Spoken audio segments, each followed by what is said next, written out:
Bonjour. On n'a pas l'habitude d'avoir ce type de musique chez nous, hein.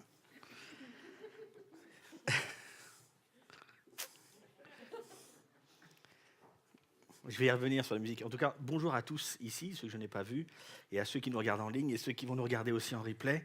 Et parmi ceux qui nous regardent en replay, il y a tous ceux qui servent. Et en fait, c'est tellement plus simple d'arriver ici devant vous, de pouvoir vous parler, lorsqu'il y a des gens qui font un travail comme ils font là-bas, à partir du parking, de l'accueil, du goûter, s'occuper de nos enfants, préparer la salle, etc. Et préparer aussi les décos qui sont super. C'est fait à la main, hein, c'est artisanal, c'est des artistes. Et je trouve tellement confortable d'arriver du coup et de pouvoir vous parler. Donc merci aussi à vous qui faites tout ça. On commence une nouvelle série qui va être en 2 parties, cette semaine et la semaine prochaine. Et on va aborder la question autour de l'identité. Et ne loupez pas non plus la série qui suivra, parce qu'on va aborder des commandements que Jésus nous a apportés. Et en fait, je ne vous en dis pas beaucoup, mais c'est tous les ne, pas que Jésus nous a proposés. Et on va voir ces commandements de ne pas. Et ça peut un peu remuer, c'est sympa. N'hésitez surtout pas, surtout vous qui êtes croyants, vous allez peut-être être remués un peu plus que les autres. Mais voilà, n'hésitez surtout pas à inviter vos amis, ils pourront au moins vous voir un peu parfois mal à l'aise. Et c'est toujours une bonne chose pour eux, ils apprennent à vous connaître. Aujourd'hui, on a commencé avec ce rap-là. C'est un artiste que j'aime bien, en fait, en plus. Say I want, why you scared to be different. Lecrae, il s'appelle. Et en fait, dis que tu ne le feras pas. Pourquoi as-tu peur d'être différent? C'est ça qu'il dit. Alors, on n'a pas l'habitude d'écouter ce type de musique ici, c'est vrai. Mais c'est très intéressant dans le rap. Ils parlent souvent de leur identité. Ils parlent souvent de qui ils sont, d'où ils viennent. C'est très intéressant. Alors, je pense qu'il y en a beaucoup qui sont un peu mauvais, hein, que j'aime pas du tout. Ils ont des prénoms d'oursons de bande dessinée, mais leurs paroles sont assez tellement crades qu'on peut même pas les mettre dans une faux sceptique. Mais sinon, il y en a des super. Ourson de bande dessinée, vous demanderez à des gens qui connaissent le rap, ils vous diront. Et en fait, c'est très intéressant parce qu'il parle de l'identité. Et c'est le sujet que nous allons aborder aujourd'hui. L'identité. C'est un énorme sujet, hein. Et ce que nous allons voir entre aujourd'hui et la semaine prochaine, nous allons voir 2 décisions que nous devrions prendre afin de pouvoir mieux vivre. Ou en fait, savoir plutôt si ce que l'on vit est la bonne chose que l'on doit vivre. Est-ce qu'on est censé de vivre ce que l'on vit? Est-ce que c'est normal là où j'en suis? Est-ce que mon identité est bonne? Est-ce que je suis bien en fait? Et on va se poser des questions et on va prendre des décisions, enfin, on va proposer tout ceci, afin de pouvoir mieux vivre tout ça. Pour les chrétiens, ça s'appellerait peut-être de connaître la volonté de Dieu, par exemple. Est-ce que je fais ce qu'il voudrait que je fasse? Et pour ceux qui ne sont pas croyants, peut-être pas la volonté de Dieu, parce qu'a priori vous ne croyez pas, donc on ne va pas chercher la volonté de Dieu, mais il est intéressant aussi de savoir quel serait mon futur, ma destinée, où est-ce que je pourrais être, où est-ce que je serais le mieux placé dans ma vie. Ça peut être intéressant de savoir ça. Et c'est pour ça que ces 2 décisions-là, je vous propose de vraiment écouter les 2. L'identité, c'est un énorme mot, c'est presque un gros mot. Ça pourrait être le mot de l'année 2015, mais je pense que même des années avant. Identité nationale. Vous savez, c'est des sujets sympas. Que sont les vrais Français? Qui sont les Français? Qu'est-ce qu'on doit faire? Qui je suis? Qui sommes-nous? L'identité. C'est tendu, hein, mais c'est tellement important en fait de savoir qui on est. Le genre. Toutes ces questions qu'on se pose sur l'identité, c'est extrêmement intéressant, extrêmement tendu, hein. J'ai choisi d'être un genre que je n'étais pas identifié avec ce genre-là un jour dans ma vie. J'ai le droit d'aller dans quelle toilette? Vous savez, c'est des vraies questions, hein, c'est des vraies questions pratiques. Mais c'est des questions identitaires. Un homme politique ou quelqu'un qui a des responsabilités politiques ou de pouvoir et qui a une identité chrétienne, a-t-il le droit de se positionner par rapport à son identité, oui ou non? Ce sont des vraies questions. L'identité est un sujet qui est très compliqué, hein, parce que, évidemment, ça nous concerne tous. Et par identité, je ne parle pas de carte d'identité, identification, parce que l'identification, sert aux autres afin de vous identifier, mais l'identité sert à vous identifier vous-même. La carte d'identité, c'est pour que les autres puissent vous identifier. Mais votre identité, elle sert à vous-même, à savoir qui vous êtes. Donc c'est hyper important d'aborder ce sujet. Et je me suis posé ces questions-là sur comment se forme l'identité. Comment elle se bâtit, notre identité. Il y a plein de choses, et en fait, il y a surtout deux choses. D'abord, la naissance. Là où on a grandi, notre naissance, la famille où nous avons atterri. Est-ce que les gens naissent égaux en droit à l'endroit où ils naissent? Est-ce qu'ils naissent pareil ou pas? Super chanson, ce n'est pas un rappeur. Être né quelque part, à l'endroit où on est né, de Paris, de Manille, d'Alger. La naissance, là où je suis né, là où je suis, on dirait des fois entre nous, bien né ou peut-être mal, ça forme une partie de notre identité. Mais pas seulement parce que l'identité que j'ai à l'âge de 8 ans va évoluer dans le temps. Généralement, elle évolue. Parce qu'il y a une deuxième chose qui forme l'identité, qui bâtit notre identité. Ce sont les événements que l'on rencontre, les événements que l'on vit dans notre vie. Ces événements-là, c'est incroyable, parce qu'ils vont bâtir notre identité.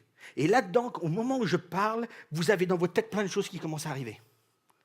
Parce que dans les événements, il y a tous les bons, il y a tous les mauvais. Et les mauvais, il y en a beaucoup. Ou en tout cas, on les amplifie encore plus, parce qu'ils ont tellement bousculé, construit, bâti notre identité. Les événements. Ce que j'aimerais, c'est que pendant quelques 30 secondes, vous puissiez réfléchir un instant à un événement, ou peut-être deux, mais au moins un événement qui, si on peut mettre un peu plus de lumière dans la salle aussi, ce serait super, comme ça je vous verrai un peu mieux. Un événement qui pour vous a bâti, vous a construit votre identité. J'aimerais que vous puissiez y réfléchir quelques 30 secondes. Pour les plus extravertis, vous avez le droit de parler à vos voisins, mais si eux sont introvertis, ils vont vous détester. Mais pendant 30 secondes, j'aimerais que vous puissiez réfléchir à un événement qui, pour vous, a bâti, construit votre identité. On va mettre un peu plus de lumière bientôt dans la salle. Je dis ça, je dis rien.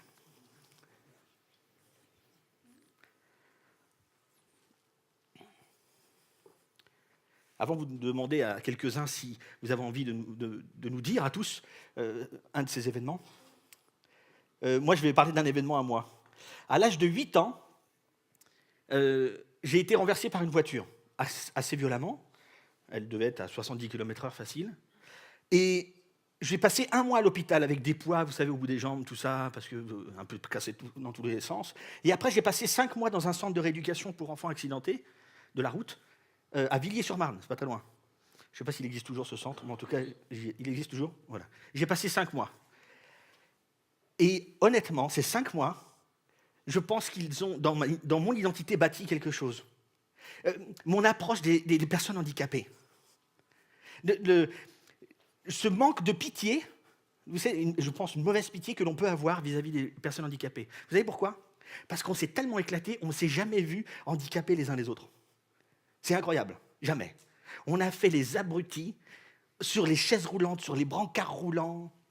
C'était trop génial parce que certains, ils avaient une chaise roulante électrique. Ils ne pouvaient pas marcher parce qu'ils avaient un corset. Et on s'est tellement marré entre nous parce que c'est une approche. Parce que entre nous, on était tous pareils, on était tous bien. Mais ça a changé quelque chose dans mon identité, mon approche des personnes qui sont comme ça. Quelques années plus tard, au début de notre mariage, on avait une amie qui ne pouvait pas ne pas marcher avec des béquilles. Et vous savez l'humour qu'on peut avoir comme ça, là? Mais tu vas te dépêcher un peu, purée.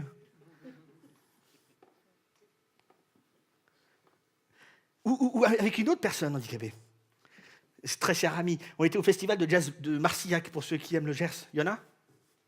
Il y en a qui aiment le Gers ici? J'aimerais les entendre. Ouais, il y en a, je crois. Mais je suis sûr qu'il y en a, en fait. Ils sont un peu timides, tout ça. On était au festival de jazz de Marcillac avec un ami. Et avec ma femme, on faisait un tour en camionnette, un peu, vous savez, le trip les aventuriers, on a fait plein de départements et tout ça. Et on va à ce festival de jazz et on est avec un ami. Et cet ami-là nous rejoint pour écouter ses concerts géniaux et tout ça. Et en fait, quand on a dormi dans notre camionnette, il nous a rejoint parce que lui, il travaillait le lendemain. Il s'est dit, tiens, je ne vais pas prendre l'hôtel, je vais dormir avec vous. Et vous savez, quand votre ami s'installe à côté de vous et qu'il enlève ses 2 prothèses de jambes pour dormir, et que vous vous dites, purée, mais il est incroyable ce mec, il est tout juste génial. Et toi, tu te plains. Et vous savez, cette approche-là, je crois que pour moi, ce que j'ai vécu pendant 5 mois, avec plein de gars bien handicapés, mais bien des graves, hein, ça a tellement changé mon approche de ça. Ça, je crois que c'est un événement qui a bâti un peu mon identité. Est-ce que vous avez des exemples? Dites-moi un événement. Vous n'êtes pas obligé d'expliquer l'événement, mais dites-moi juste un événement. Vas-y. Moi aussi, la maladie. La maladie, d'accord. J'ai pas fait super, hein, j'ai dit merci. La maladie. Je vais rentrer mes mains. La maladie, ouais. Autre chose? Moi, je pense que c'est mon mariage avec Peter, un gars chinois, donc ça m'a ouvert. Mon mariage avec un étranger, c'est ça, hein? Oui, je pense que ça change quelque chose dans ma propre identité, ouais. Autre chose? Allez-y, vous avez le droit de parler, on ne le fait pas souvent. Hein.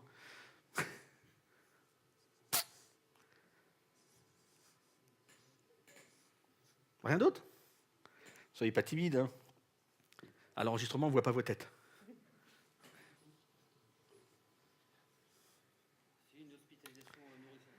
Une hospitalisation d'un nourrisson.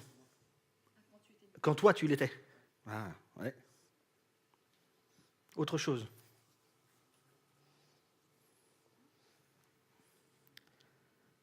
Je sais pas moi, le bac.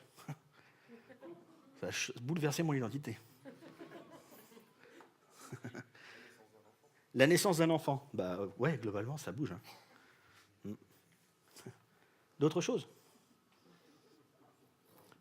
Quelqu'un dit ma nouvelle voiture? Non?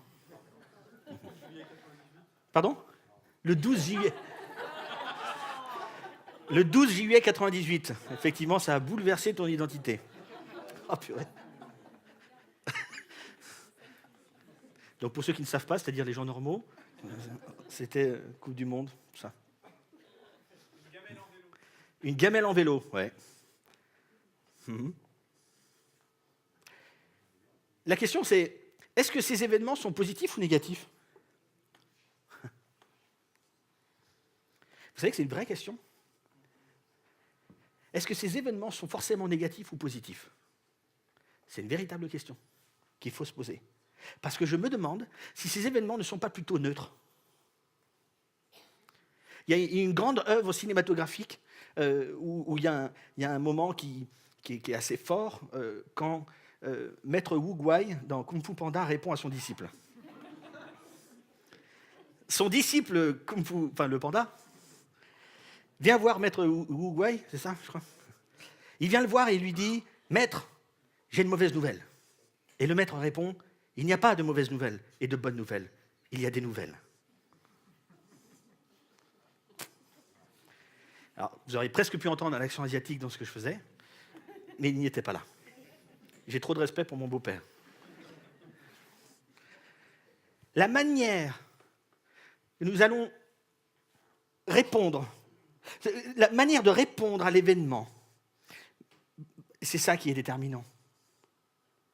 C'est la manière d'y répondre. Ce n'est pas juste l'événement en lui-même. Il y a des événements qui nous tombent dessus, on ne le voit que négatif. D'accord. Certains, on ne le voit que positif. D'accord. Mais je crois que dans le fond, ce n'est pas l'événement en lui-même qui va être positif ou négatif. C'est la manière de l'appréhender. C'est la manière de faire face à l'événement qui va être déterminante. Vous ne pourrez pas devenir qui vous étiez censé être si vous ne savez pas d'abord qui vous êtes.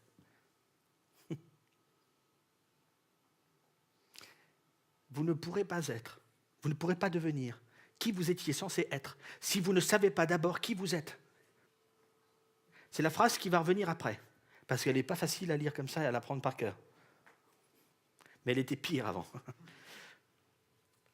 Vous savez, les décisions que nous prenons face aux événements, C'est ça qui va déterminer mon identité. Ce n'est pas l'événement. Il ne faut pas que ce soit l'événement. Et c'est ça que nous allons approfondir ensemble. En fait, on est censé être quelque chose dans le fond. J'espère, ou certains pensent, oh non, je me découvre et je me bâtis comme ça dans la vie, j'avance.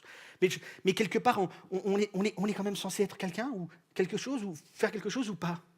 Mais pour répondre à ça, je dois d'abord répondre à, mais qui je suis là, moi? Qu'est-ce qui m'a bâti? Qu'est-ce qui a construit mon identité? Ma naissance, les événements dans ma vie. Je dois répondre à ça. C'est tellement important. Vous savez, quand on rencontre et qu'on croit en Jésus-Christ comme mort pour mon péché, ressuscité d'entre les morts, nous devenons chrétiens. Et chez les chrétiens, on en parle souvent, et on repart à zéro. Hein, et tout est effacé. Une nouvelle vie commence. Mais on a une tendance à mettre un peu trop d'accent là-dessus. Un peu trop. Un peu comme si la vie passée, en fait, on doit totalement la mettre en l'air. On doit totalement la gommer. Et on redémarre une nouvelle vie totalement. Il y a une part de vrai. Paul écrit dans une lettre d'aux Corinthiens, chapitre 5, verset 17, il écrit ça. « Ainsi, celui qui est uni au Christ est une nouvelle créature. Ce qui est ancien a disparu, voici ce qui est à nouveau. Ce qui est nouveau est déjà là. » Ok, c'est un fait. Quand on devient chrétien, on redémarre. Mais tout ne change pas comme ça. Vous savez, le syndrome du vinyle de l'époque, chez les quelques chrétiens, on peut éteindre le verset. Vous savez, au moment où on rencontrait Dieu, et il y avait cette conversion, etc., et d'un coup on te disait qu'il fallait tout balayer, et qu'il fallait tout cramer tes vinyles. Alors aujourd'hui, c'est les MP3. Hein. Parce qu'en fait, il faut oublier toutes les choses qui t'attachaient à ta vie, tout ce qui faisait référence aux mauvaises choses de ta vie. Absolument. Et donc on balayait tout. C'est pas ça l'idée.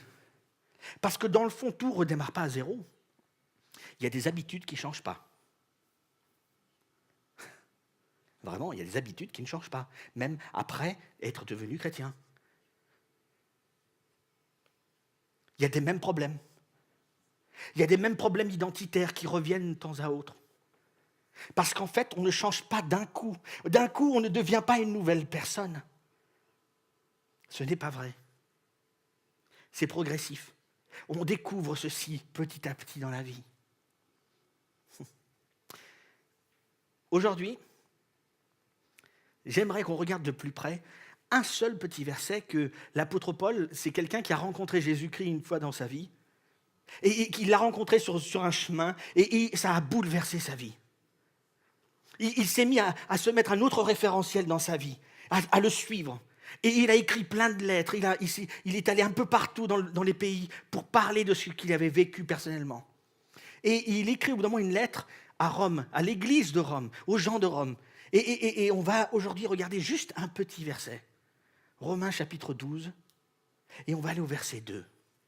Et vous allez voir que dans ce verset, on va parler de, est-ce qu'il n'y aurait pas une manière de rattraper la manière qu'on construit notre identité, la manière de tailler notre intérieur, notre identité à nous. Est-ce qu'il y a une manière peut-être de changer des choses que j'ai peut-être mis en place qui ne sont pas bonnes? Peut-être qu'il y a des choses que je pense de moi qui sont fausses.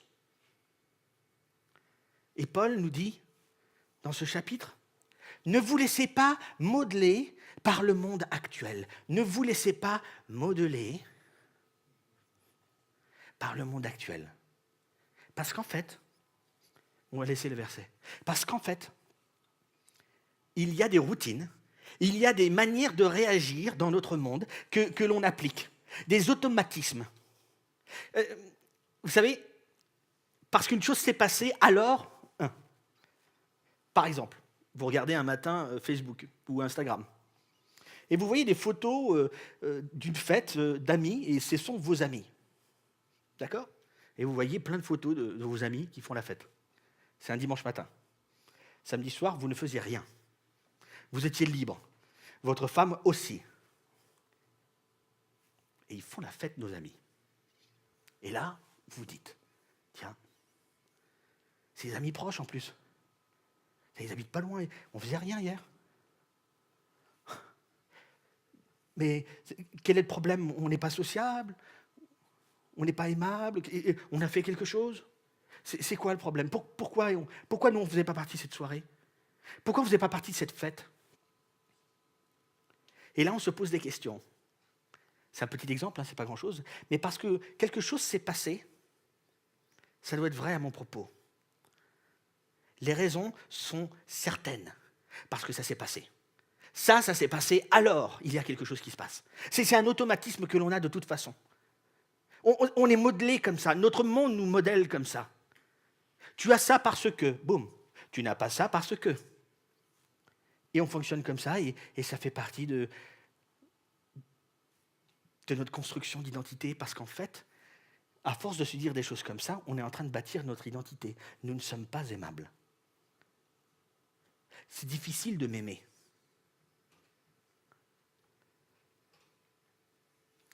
Ne vous laissez pas modeler par le monde actuel, mais laissez-vous transformer par le renouvellement de votre pensée.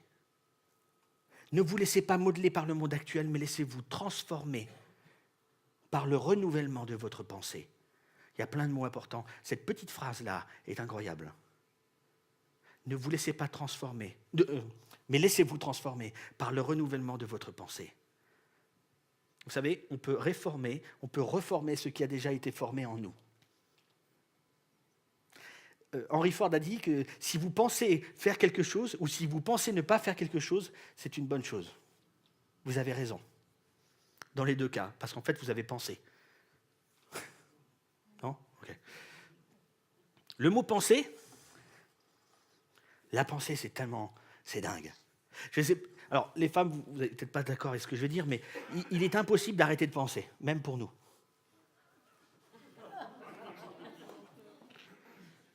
J'essaie d'être gentil pour une fois. Quelque part, l'idée n'est pas d'essayer d'arrêter de penser pour mal penser, l'idée est de remplacer nos pensées. Je pense qu'il y a une bonne nouvelle pour plusieurs parmi vous. En fait, certains parmi vous n'aiment pas ou n'ont pas aimé la famille où ils sont nés, où ils ont été éduqués. Vous l'avez peut-être même détesté parfois. Vous savez ce que c'est la bonne nouvelle? Vous n'avez pas à être les personnes. Vous n'avez pas à être ces personnes. Vous n'avez pas à être ces personnes-là qui ont été éduquées à être ce que eux vous ont dit d'être.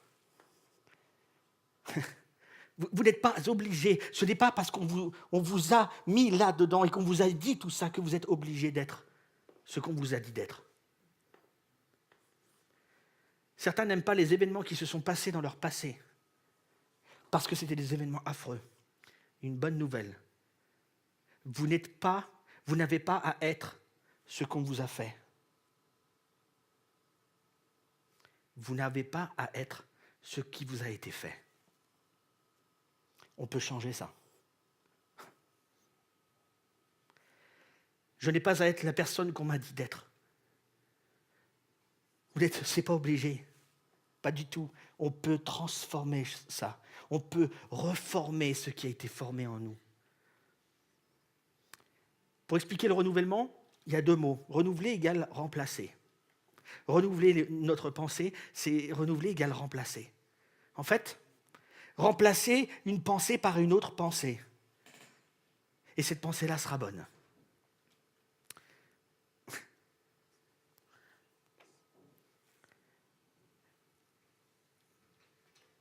L'idée de se remplacer est de répondre à une question. Qu'est-ce qui est vrai à mon propos? Comme je l'ai dit, c'est un peu compliqué d'arrêter de penser, même pour nous. Et ce qu'il nous suffit de faire, ce n'est pas d'essayer de ne plus penser, c'est d'essayer de mettre la bonne pensée dans mon esprit. Qu'est-ce qui est vrai à mon propos? On va laisser la question. Il ne s'agit pas ici de... Ce n'est pas l'événement qui s'est déroulé dans ma vie qui va déterminer qui je suis. Ce n'est pas l'événement qui va déterminer qui je suis. C'est ce que moi, je vais y voir dedans de moi. La manière d'appréhender ce qui s'est passé. Qu'est-ce qui est vrai dans ce qui s'est passé? Parce qu'il s'est passé quelque chose dans cet événement, lors de cet événement dans ma vie, et on a la tendance de s'identifier à ça. On a la tendance à se bâtir suite à ça. Seul ce qui est vrai devrait former mon identité. Pas ce qui m'a été fait. Seul ce qui est vrai devrait former mon identité, pas ce qui m'a été fait.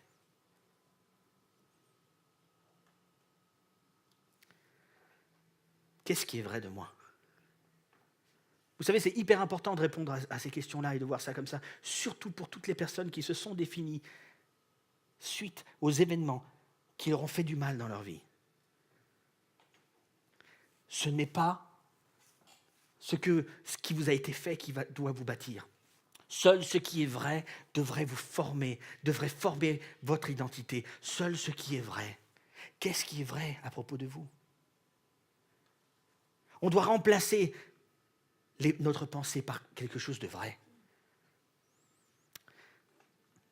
La deuxième partie du mot renouveler, c'est prioriser.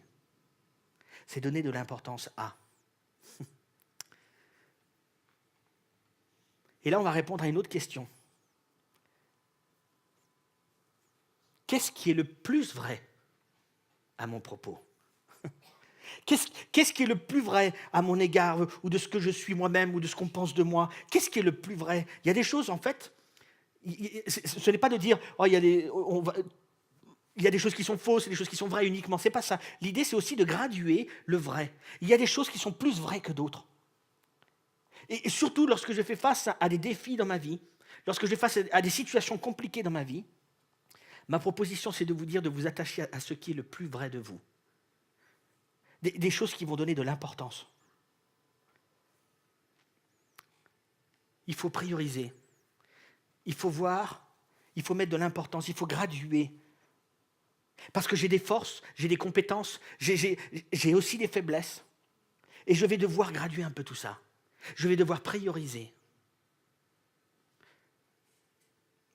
En fait, moi, ce que j'aimerais vous proposer, et je le dis à tous, que vous croyez ou pas, ce que j'aimerais vous proposer, c'est que vous devriez écouter, la seule personne que vous devriez écouter, qui va vous dire ce qui est le plus vrai de vous, c'est Dieu. Moi, je crois que c'est lui, le Créateur, qui va vous donner le plus d'importance. C'est lui qui vous connaîtra le mieux.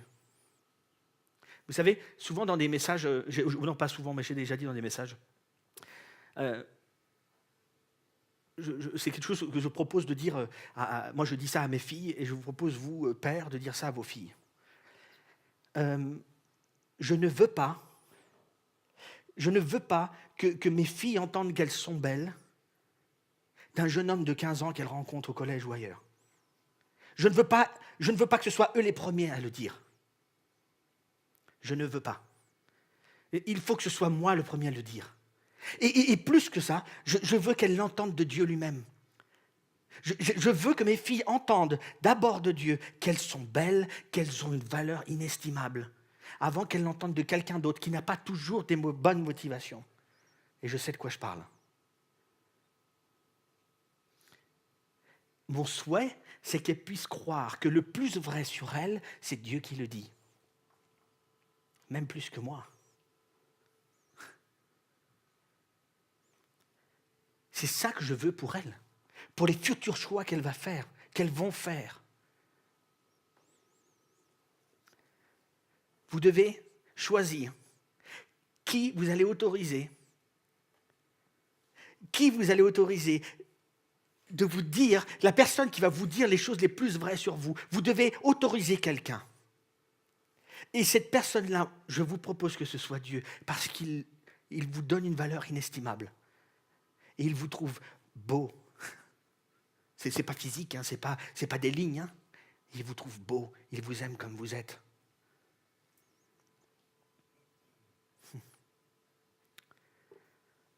la meilleure manière d'avancer, je crois, qu'est de prioriser ce qui est vrai de moi. Et c'est ce que je dois rechercher. Tout à l'heure, je vais lire une liste de choses que Dieu nous dit. Il nous dit, il y a toute une grande liste de choses que Dieu nous dit de le rapport qu'il y a entre lui et nous et ce qu'il dit de nous de vrai. Et je vous proposerai de réagir si vous voulez, ou de répéter, ou de ne rien dire. Mais réfléchissez à tous ces mots, à toutes ces expressions-là.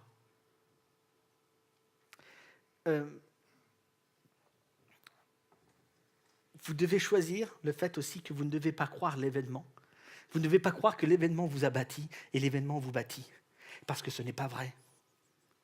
Ce n'est pas l'événement qui vous bâtit, c'est la manière d'appréhender l'événement. Ce n'est pas ce qui vous a été fait qui doit vous bâtir et doit créer votre identité. Ce n'est pas vrai. Il ne faut pas. Vous devez maintenant analyser les événements et voir qu'est-ce qui est vrai de ça et qu'est-ce qui est le plus vrai au travers de ça. Quand je vais vous lire cette liste de choses, je pense que ceux qui sont chrétiens vont se retrouver dans pas mal de choses, peut-être. Ceux qui ne le sont pas, peut-être vous vous dites « ouais, c'est sympa ». Vous savez, notre fille Tiana a 3 ans et demi. Elle marche depuis quelque temps quand même. On a 4 enfants avant. Et vous savez, c'est intéressant de regarder les enfants qui découvrent la marche. En fait, ça doit être juste hallucinant. Toutes les peurs auxquelles ils doivent faire face pour marcher, j'imagine. Alors peut-être qu'ils n'ont pas la même conscience que nous, tout ça. Mais ça doit être incroyable. Parce que tout leur dit qu'ils ne marcheront jamais. On est d'accord? Ils se lèvent, poum, la table basse, vous savez, oh, tout ça. Les trucs sympas qu'on doit gérer. Tout leur dit qu'ils ne marcheront jamais. Tout. Bah déjà, ils n'y arrivent pas. En plus, ils n'ont jamais marché. Et la seule chose qu'ils font, c'est poum. La seule chose qu'ils font, c'est tomber. Ils ne savent pas ce que c'est marcher. Vous savez pourquoi l'enfant marche au bout d'un moment? Parce qu'il croit que ce que les parents vont lui dire. Tu peux marcher, tu peux. Et il y a des parents au bout d'un moment qui s'impatientent à arriver à 18 mois, 2 mois, à 2 ans, tout ça, ça devient compliqué. On est un peu plus tendu, mais il faut le dire plus souvent. Mais vous savez, les enfants, au bout d'un moment, ils vont croire, parce que vous allez leur montrer, tu peux le faire, vas-y, tu peux. Et il va marcher parce qu'il croit. Il va croire qu'il le peut, alors qu'il n'y connaissait rien.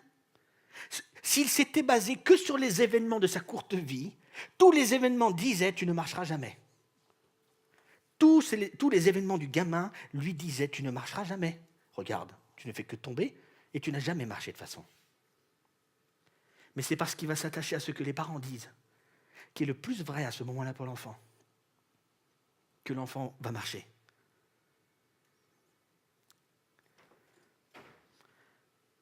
Pour conclure, après on laissera les chanteurs revenir, etc. J'aimerais vous lire donc une liste de phrases. Parce qu'en fait, globalement, approuver, rejeter, là on parle beaucoup d'approuver. Hein. Vous êtes accepté, c'est bon.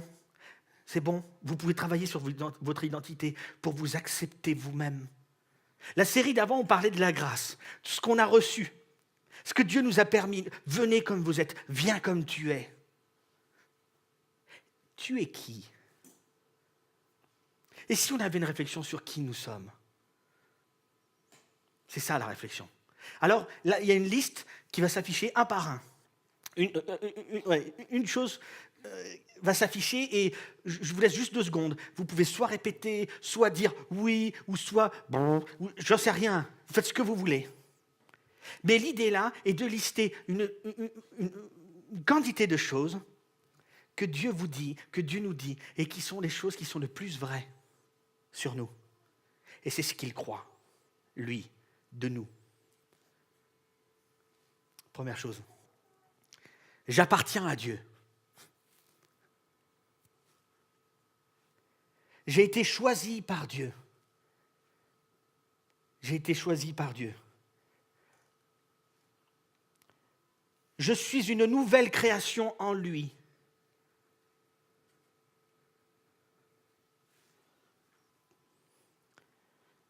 Je suis pardonné par lui.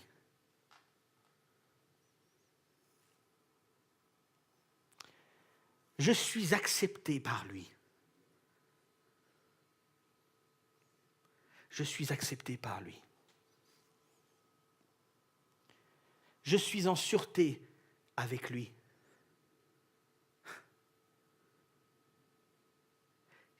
Quand je lis ces phrases, rappelez-vous de vous, hein? Je suis en sûreté avec lui. Je ne suis pas seul avec Jésus. Ou je ne suis plus seul.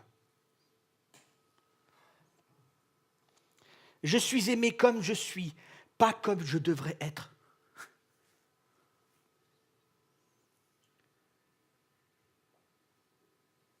Je n'ai pas besoin d'être quelqu'un pour être aimé de Dieu. Je dois être moi-même.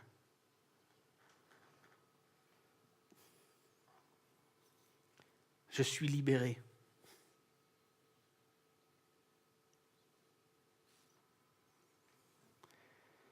Je ne peux être séparé de l'amour de Dieu.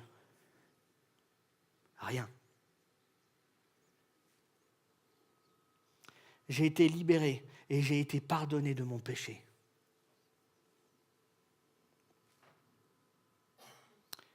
Je suis un enfant de Dieu.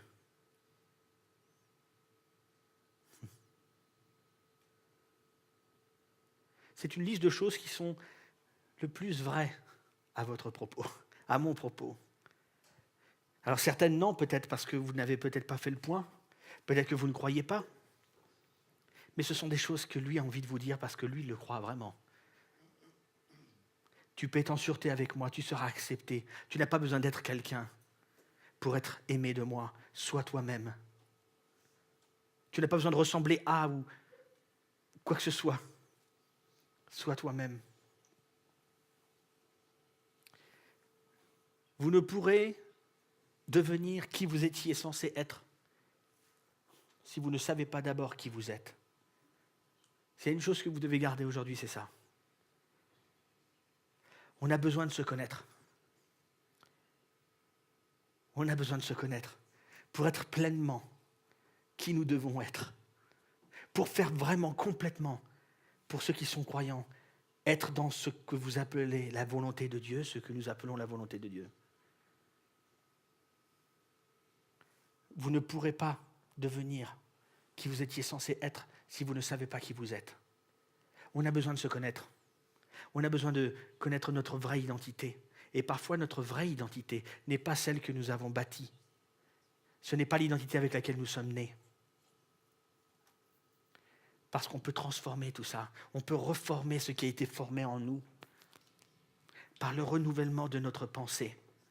Alors, je ferai ce qui plaît à Dieu, ce qu'il aime, ce qu'il a envie que l'on fasse. J'aimerais juste prier pour finir ce moment avant de laisser la place aux musiciens.